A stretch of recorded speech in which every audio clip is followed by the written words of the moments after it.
Imagine you are the CSO. You're sitting in the boardroom. The CEO looks at you and says, our biggest competitor is losing market share. We should be winning. You look at the numbers, but your market share hasn't moved. The CEO asks, why? That's a deceptively simple question. Because before we talk about competitors, pricing, salespeople, or market share, we need to answer something very fundamental. Why should a customer choose us? And surprisingly, many organizations struggle to answer that question clearly. That is what Pillar 3 of the CSO Decision Framework is all about: competitive advantage. Not a competitor list, not a SWOT analysis, not other PowerPoint saying we are different. Four questions, and each one takes us deeper. Question 9: who are we really competing against? Let's take Salesforce. When Salesforce entered the CRM market, companies like Siebel were obvious competitors. But there was another competitor: the way companies were already working: spreadsheets, individual sales records, disconnected databases, manual processes. People were comfortable with them. So Salesforce wasn't only saying our CRM is better than your CRM, it was challenging the status quo. Why are you managing your customers this way at all? Look at AWS.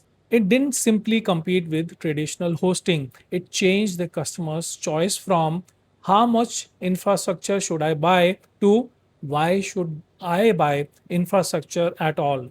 That's a completely different way of looking at competition. So when you sit with your sales leadership team, don't ask only who are our competitors, ask what else can the customer do instead of buying from us. They can use another vendor, they can build internally, they can continue with their existing process, or they can postpone the investment. This means they can do nothing, and sometimes doing nothing is your biggest competitor. We move to next question, question 10. Why do we win and why do we lose? Now let me bring in something I have personally experienced. Whenever I sit with a CSO or CEO, I ask a simple question: why do customers choose you? I often get a very long answer: great technology, experienced team, strong relationships, end to end solutions. We have customer centric approach, 20 years in the industry. That's all good. Then I ask, can you tell me in one or two sentences why a customer should choose you? And suddenly it's not so easy. That tells me something.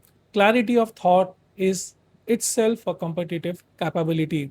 If the leadership team cannot explain why customers choose you, how will 500 salespeople explain it? So go back to the evidence. Take your last 50 wins, take your last 50 losses, look for patterns. Why did customers choose you? Why did they reject you? Price, trust, technology, speed, industry expertise, or was it implementation, relationship, customer experience? And then ask the more uncomfortable question: are we winning for the reasons we think we are winning? Because if you don't know why you win, you cannot systematically repeat it. The next question is, what makes us genuinely different? This is where I challenge the CEOs. Describe your company in two sentences, not your website, not your corporate presentation, you. Two sentences. And please don't say, we are a leading provider, we have a world class technology, we provide end to end solutions. Your competitor can say the same thing. That's not differentiation. So I use a simple hierarchy. A feature is something you have, a capability is something you can do consistently. A differentiator is something you do differently that customers value. Competitive advantage is something that competitors cannot easily reproduce. That's the difference. Because differentiation is not what you claim, it's what the customer recognizes and values. So ask yourself, if I remove our company name from your pitch, could my competitor say exactly the same thing? If the answer is yes, you have a positioning language. You don't yet have differentiation. So, next, the question 12, if our biggest competitor disappeared tomorrow, would customers choose us? This is one of my favorite questions. Let's take Indian Telecom. We have seen operators shut down or exit. Customers were given the opportunity to port their numbers. Now imagine the largest operator disappears tomorrow. What happens? You might think every customer moves to the next largest player, but they don't. Customers make different choices. One chooses based on network, another on price, another on coverage. Why? Because customers are not simply choosing between company A and company B, they are choosing based on the value they perceive. And that gives us a powerful test. If your biggest competitor disappeared tomorrow, how many of their customers would actually choose you? If the answer is almost all of them, fantastic.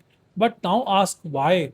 If you cannot answer that clearly, you may not have a competitive advantage. You may simply have a competitor. So the four questions, let's put them together. Question 9, who are we really competing against? Look beyond competitors, look at the alternatives. The question 10, why do we win and why do we lose? Look for evidence, not assumptions.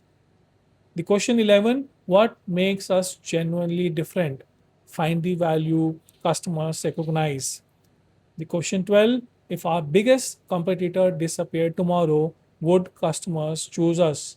This tests whether your differentiation is real. And now you can see the progression: competition, evidence, differentiation, advantage. That's the journey. Here is something I would ask every leadership team to do: 5 minutes. Everyone writes one answer. Why should a customer choose us? One or two sentences. No jargon, just why us. Then put all the answers on the screen. If your CEO says one thing, your CSO says another, your CMO says something else, and your sales leaders give you five different versions, you don't have a messaging problem. You may have a strategy problem. Because when an organization knows exactly why it deserves to win, the sales organization becomes dramatically easier to align. So, pillar 3 leaves us with four questions. Who are we really competing against? Why do we win and why do we lose? What makes us genuinely different? And would customers still choose us if our biggest competitor disappeared tomorrow? Because competitive advantage is not about knowing your competitors, it's about knowing why you deserve to win. And once you know where you can win, then next question becomes, do we have the commercial engine and capabilities to deliver that advantage consistently and at scale? That's where we go next. Pillar 4, the commercial operating system. The